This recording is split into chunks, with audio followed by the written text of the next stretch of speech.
Barely 2 months ago, he had his sights set squarely on a rematch for the top job at Toronto City Hall. But after a cascade of entirely unexpected events, including a mad dash leadership race, Doug Ford now has an entirely different objective in mind: to take the top job in Ontario this June. To do that, he has to put together a team, a platform, a campaign, and a win on Election Day. Joining us now to explain how he plans to do all of that, Doug Ford, the new leader of the Progressive Conservative Party of Ontario. This is our first chance, given the way things unfolded a week ago, to actually congratulate you on your victory. Thanks, Steve. Because I think by the time it all happened, it was well after the cameras had all gone home. Was it ever? It was went into overtime, 11th inning. It sure did. It sure did.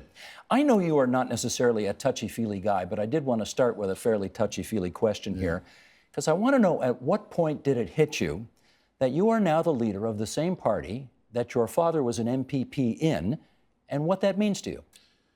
Actually didn't hit me until the other day when I made a surprise pit stop at Queen's Park, and I was walking up there, and I told my assistant, I said, "Isn't that amazing? Back in '95, what was that, 20 some odd years ago, my father was walking up the same steps."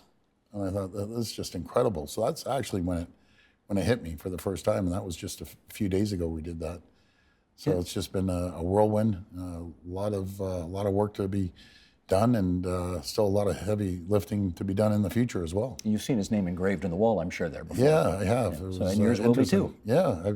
It's funny because when I went in there, I wasn't too sure where the office was, so I had to ask the security where the office was, and so I walked in there for a minute, and then I turned around and left, because you can't get votes at Queen's Park. That's for sure. So I won't be there for too long. I want to find out, I want to go back a little bit before we look forward. And that is, of course, winning is a big part of the battle in your case. Mm-hmm. But then right after you win, you got to pull the party together. And I want to ask about that. You and Christine Elliot, whom you defeated by that much, had a meeting last weekend. Yes. And I want to ask you about that. Whose idea was it to have that meeting on, what was it, Sunday afternoon? It was Sunday. Yeah, Whose idea was it to have afternoon. that get together? Well, both ours. And it was an easy meeting. How long did it last? 15 minutes. Oh, that's it? Yeah, it wasn't much longer than 15 minutes. What was the tone like? It was great. It's terrible to lose in overtime, per se. And I told her that. It's terrible. I hate losing. You'd rather get blown out in a game than lose in overtime. And I understand it. I have a great deal of respect for Christine. She's going to play an instrumental role in our government.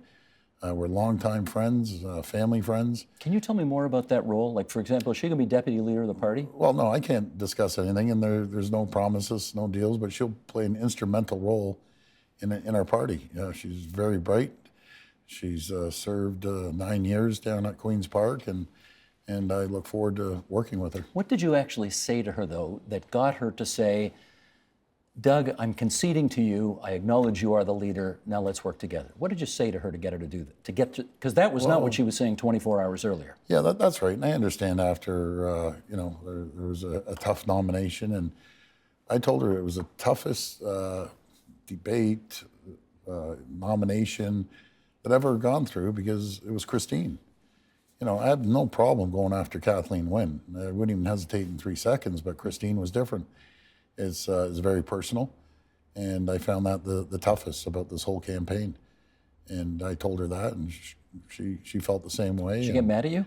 No, not at all. You were pretty tough on her during those leaders' debates. Well, she was tough as well, but it's part of the politics, and I appreciate her as a friend, as someone that I'm sure I'm going to learn quite a bit off Christine, along with the other MPPs. Did she ask you for an apology?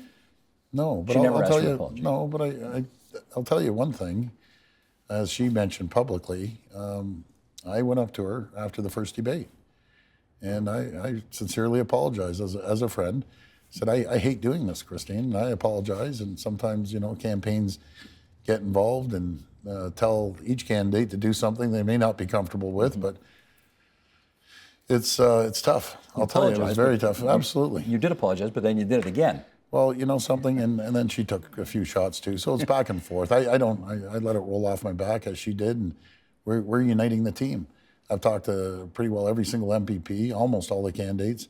Everyone's excited, really excited. They're committed to to move this province forward. Well, that's okay. Let me do one more question on that because, again, as it relates to party unity, almost no one in the caucus supported you at the beginning of this process. So I want to know how tough is it to get everybody singing from the same hymn book now that you're the leader? And again, we have to remind everybody, you didn't get the most number of votes, you got the most number of points, and you didn't win the most number of ridings. You know, you won according to the rules, but you know, she got more ridings and more votes. You got more points, and she got more MPPs. It's kind of like the U.S. elections, isn't it? It was, yeah, very much so. But, good analogy. In saying that, I've known all these people for years, so it was honestly it was easy.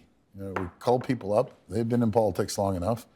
Their main focus, my main focus, Christine's, Caroline's, and Tanya's, is taking Kathleen Wynne and the Liberals on and restoring confidence, accountability, integrity, and transparency to Queen's Park and the taxpayers of this province.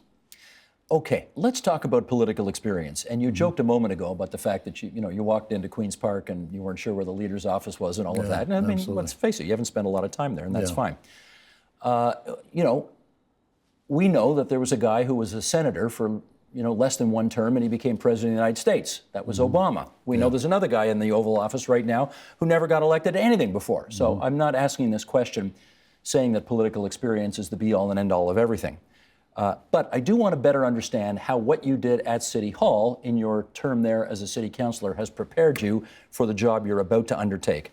So check the monitor here in the studio, and let's run a clip from when you were when you were here with us back in 2014. Sheldon, go. You're the guy who's always seen beside or behind the mayor. Sure, absolutely. You have an unusual relationship, you two, in as much as usually the mayor is the mayor, but you seem to be almost a co-mayor. Is that fair to say? I wouldn't say co-mayor. Make no mistake about it. Rob makes all the decisions, and at the end of the day, he bounces decisions off me, and no matter right or wrong, he makes the final decision. Make no mistake about it, and you can ask the councillors down there, and everyone will agree, Rob makes the decisions, not Doug Ford. Okay, there's that, and now let's fast forward to a few weeks ago when you were here for the PC Leaders Debate, and this issue came up again, and that time you had this to say. Sheldon, again, go. I actually governed. Under our administration, we saved the taxpayers of Toronto over $1 billion. We put infrastructure, $1.8 billion into infrastructure. We ended up getting rid of the car registration tax, the $60 car registration tax. We outsourced the garbage, saving $88 million. We saved hundreds of millions of dollars on the labor deal. It sure sounds like in the second clip, you were the co-mayor. You're saying we did this and we did that. Well, we did as a group, and I always qualify it. It wasn't, I say this at every single interview, every single place I go in Ontario. I say it wasn't just Rob and Doug Ford. It was guys like Mike Delgrand. It's guys like Doug Halday, and saved hundreds of millions of dollars on the labor deal. Mike Delgrand, he was the budget chief, one of the best in the country as far as I'm concerned. He hung in there for a couple of years. But I hung in there for 4 years on budget. I went line item by line item. I was on the government management that controlled procurement, that put everything online to make sure we had a transparent and accountable government. So was I part of a team? 100%. And we did a great job. Is there something about your experience at City Hall that you think will be particularly useful to the job that you have, not just for 2.5 million Torontonians, as you did then, but for 13.5 million, 14 million Ontarians, as you hope to have in the future? Absolutely, there is. Nothing is more important than actually governing. And I was the only candidate that had governing experience. And that's not a slight against the other candidates, but sitting in the opposition bench, asking questions, it's brutal being in the opposition, especially when your opponents have a majority government. So getting in there and actually looking at the books of the city, turning the city around, and you look at what we did, and we had the reserves filled, had a surplus. Now the city, they're screaming that they have a $1.4 billion of pressure going into the year. It's staggering how it's been mismanaged over the last few years so quickly.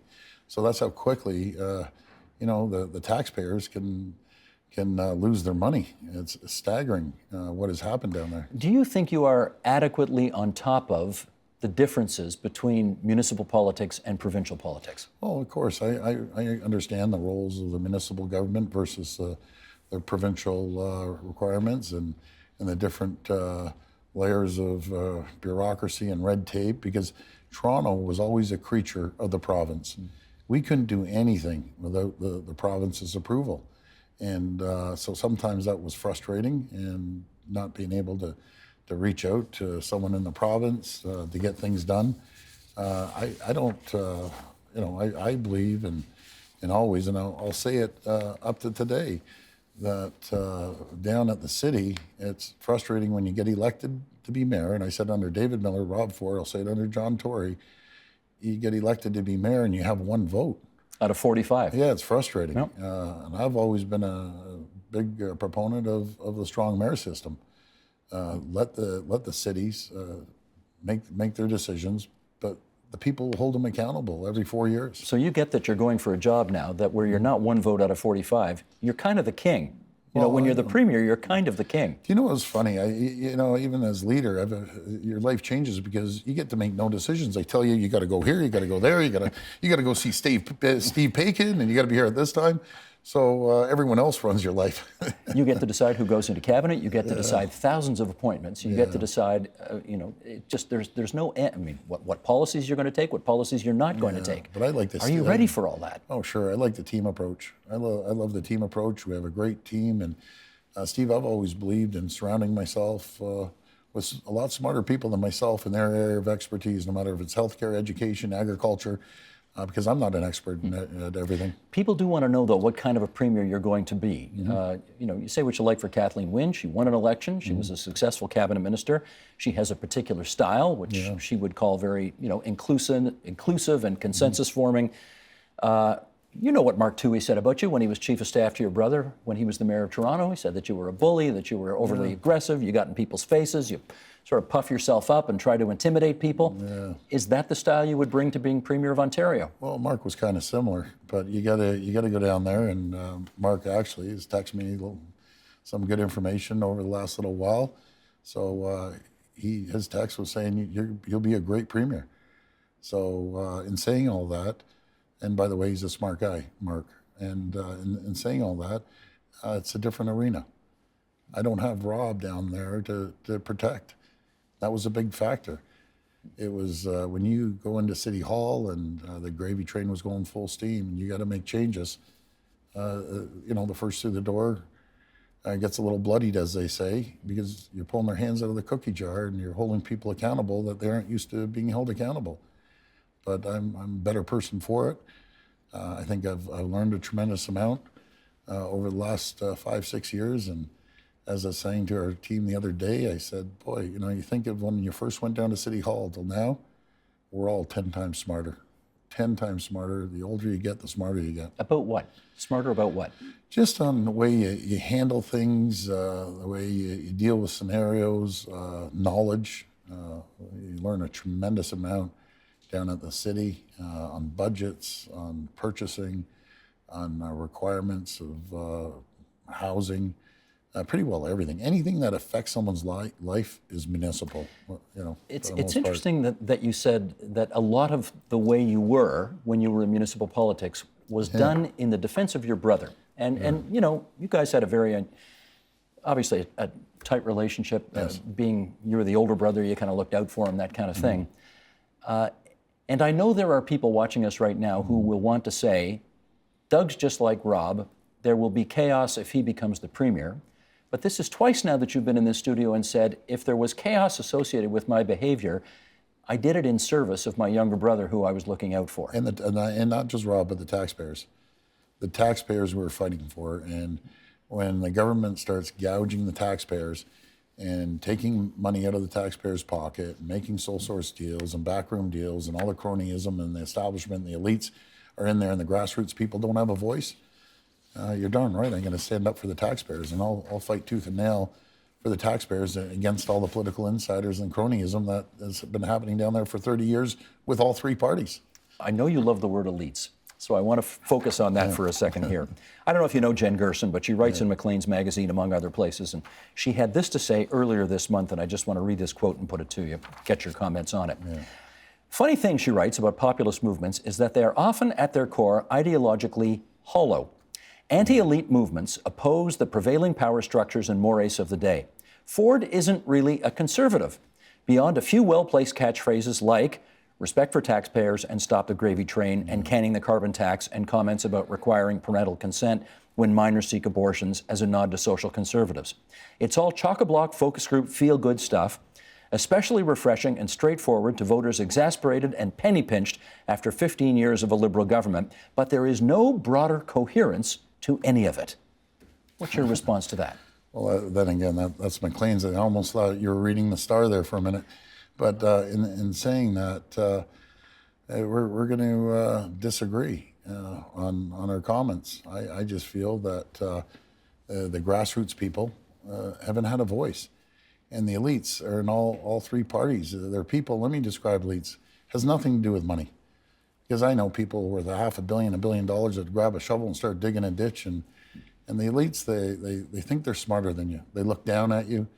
They think you're some Neanderthal, that they know better, and they want to breathe their ideology onto the city or the community or wherever you live. And, they stick their nose up at you, and when they drink their glass of wine, they have their little pinky up in the air, or champagne, as they're drinking it.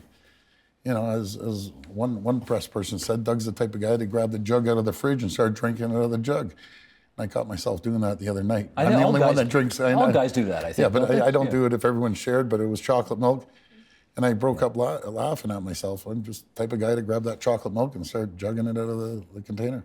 So see, I wonder about this because I think if the Premier of Ontario were here today, she would say something like, look, I increased the minimum wage for people who work in Ford Nation. I am making sure that people who come from Ford Nation can go to post-secondary institutions in this province for free. She would say that if you're from Ford Nation and you're under 25 years old, I just saw to it that you got free drugs. What I'd say medication. What I'd say to that, everyone in Ford Nation, everyone else, she's destroyed the future of this province. She's taxed people to death. Ford Nation's paying more in their hydro bills. They're looking for jobs. She just reduced hydro bills 25%. What, and passed it on? That's just a shell game. You know that, Steve. Passed it on to your kids and grandkids. Exactly. Yes, so she did. Yep. I don't believe on doing that. She's lost 300,000 jobs for Ford Nation, as she says. 300,000 manufacturing jobs have left this province. They've had more jobs created in the last 10 years since we're $311 billion in debt under her regime. That is true. It's the most indebted region in any sub-sovereign country in the entire world. Well, she's not responsible for all of it, Well, when she came in, I think it was only at 100 and some odd thousand. As a matter of fact, when the Liberals, before they came in, it was 100 and some odd million. I think it was 123 million that I saw before they came into power. So for her to say that's pretty rich of her. She's absolutely destroyed this province. There are more scandals and billions of dollars of waste. We're going to put an end to it. And all their backroom deals and the special interest and all the cronyism down there. Okay, but for all of those complaints, the Liberals won 4 straight elections.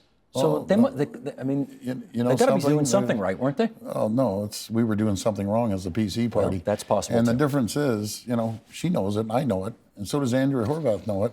I attract the NDP and Liberal votes, and she's terrified. She wants to come at me, and she will do anything to win this election and say anything, and well, we're going to see. The people are smarter than Kathleen Wynne, I'll tell you that. Let me follow up on that, because you probably didn't listen to this, but there was a podcast put out by David Hurley called The Hurley Burley, and he is her campaign manager. He did some federal campaigns as well. He's a very smart guy, and he had Scott Reed and Jamie Watt on, who are also a couple of pretty smart, experienced practitioners. And they all agreed with what you just said, namely that you are the nightmare candidate for Liberals because they don't get you. They don't know how to deal with you. They think that you are so obviously on the face of it, so unelectable that they don't know how to do a strategy around defeating you. Do you agree with that? Liberals don't get you and that makes you harder to beat? Well, they live in this bubble. They live in this bubble that they've been down at Queen's Park, and they don't understand what the grassroots people are saying. And there's a movement going on. There's a movement going around this province that I've never seen before. I've crisscrossed this province over the last few weeks. and talk to the grassroots people. They're fed up. I have had people from saying, Doug, I've been part of the NDP party my whole life, a Liberal my whole life. I've been disenfranchised from your own party, but we're voting for you. We have faith in you. And I welcome all the NDP union members and Liberals. Come on board. We all have a big social heart.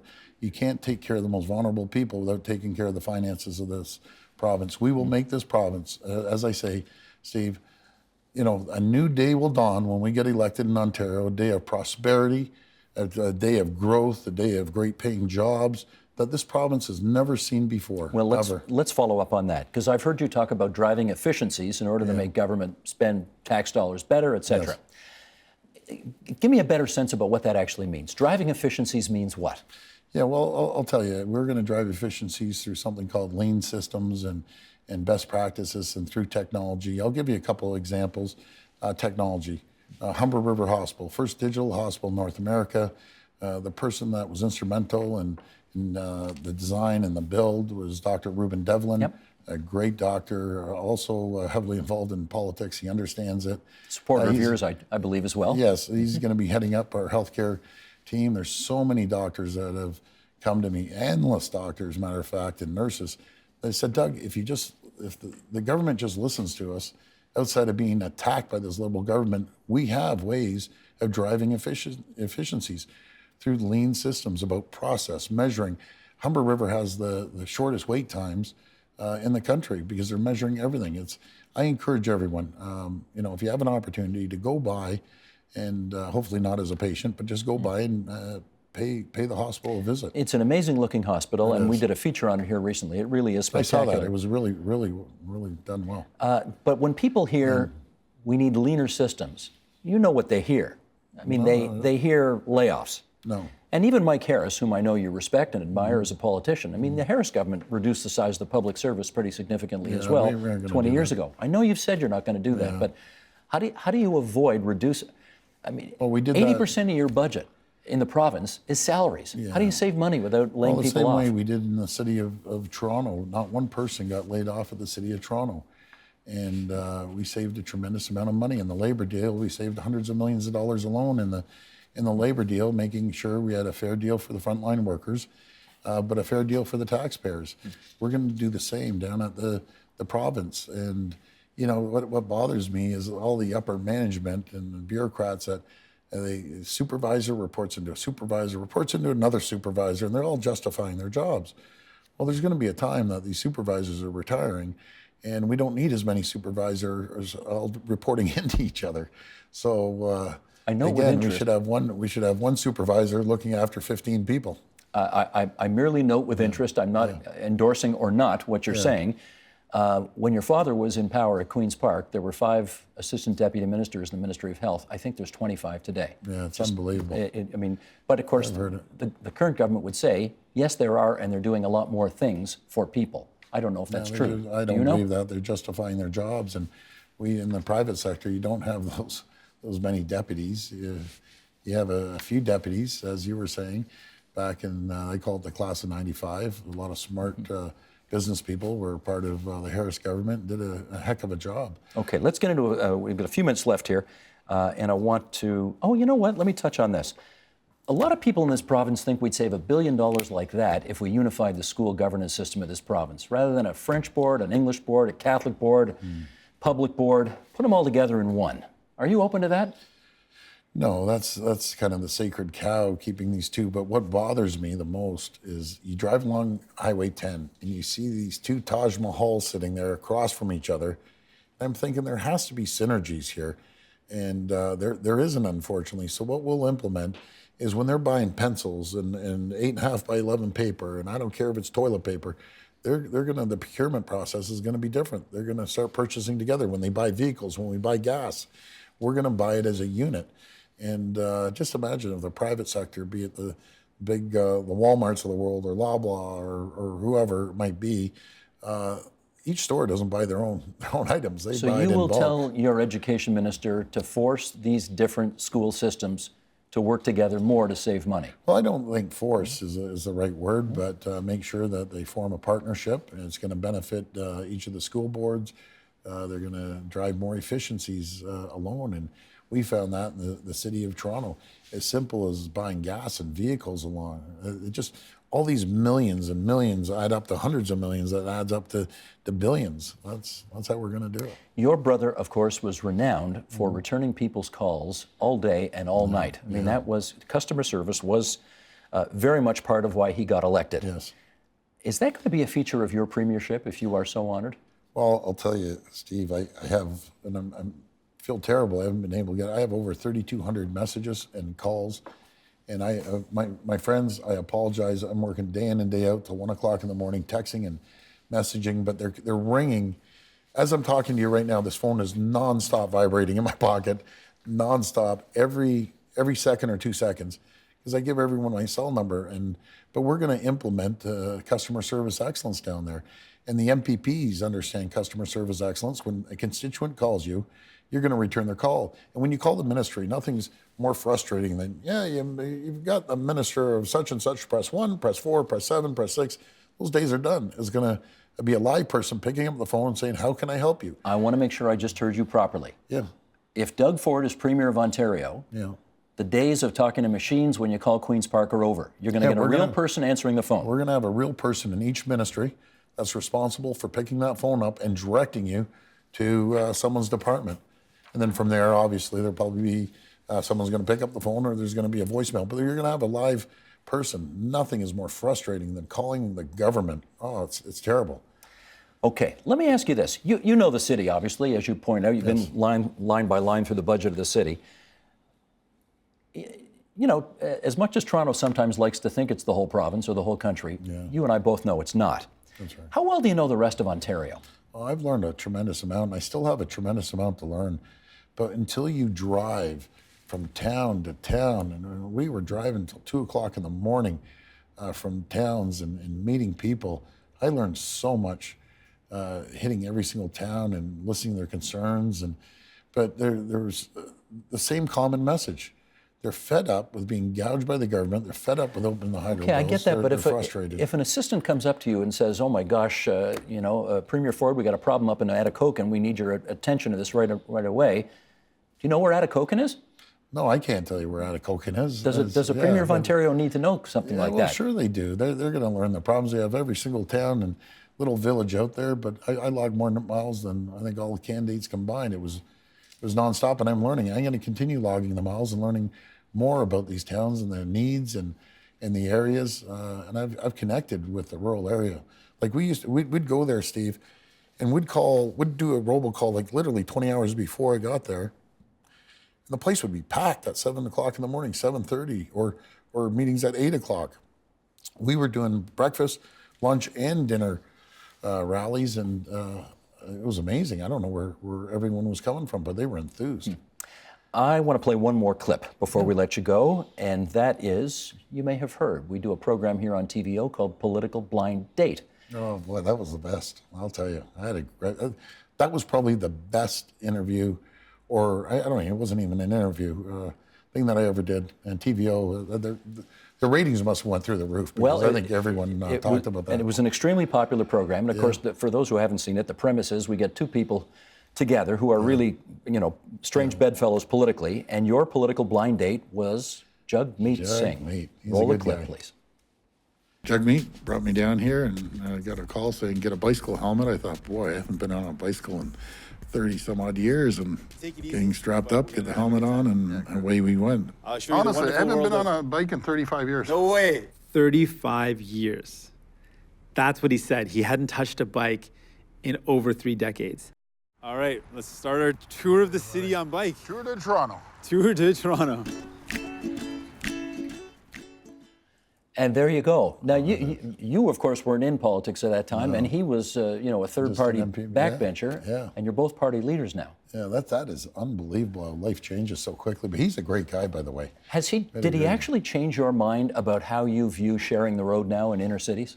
Well, he did. I just don't believe that bike lanes should be on the main arterial roads like Bloor and that. Put them on the secondary roads. But yeah, it was a real experience. boy, I really learned. I know I'm out of shape, but man, I was out of shape on that one. But we had such a great time and met so many people. And it just goes to show you when two people get together, even maybe opposite ends of the political spectrum, they share some common ground, and you can learn off each other. And I learned off about jug meat, and when I brought him down to St. Clair Avenue, I think he learned a few things too. But what a great guy. He really is. I like jug meat. We started with Touchy Feely, and I want to end with Touchy Feely if we can. What do you think your late brother Rob would think of your having this new role in public life that you now have? He'd love it. Steve, I miss Rob so much. It's unbelievable, and I'd do anything. I just went and visited his gravesite yesterday, and usually I don't talk, but yesterday I was talking to him, and he's a champion, an absolute champ. Yeah. What did you say to him? I just told him, Rob, I have an opportunity to lead the province, and I miss him. But yeah. So. Doug Ford, it's good of you to spend so much time with us here at TVO today, and we look forward to having you back here after May the 9th, once the campaign begins officially. Thanks, Steve. That's the leader of the Ontario PC Party, Doug Ford.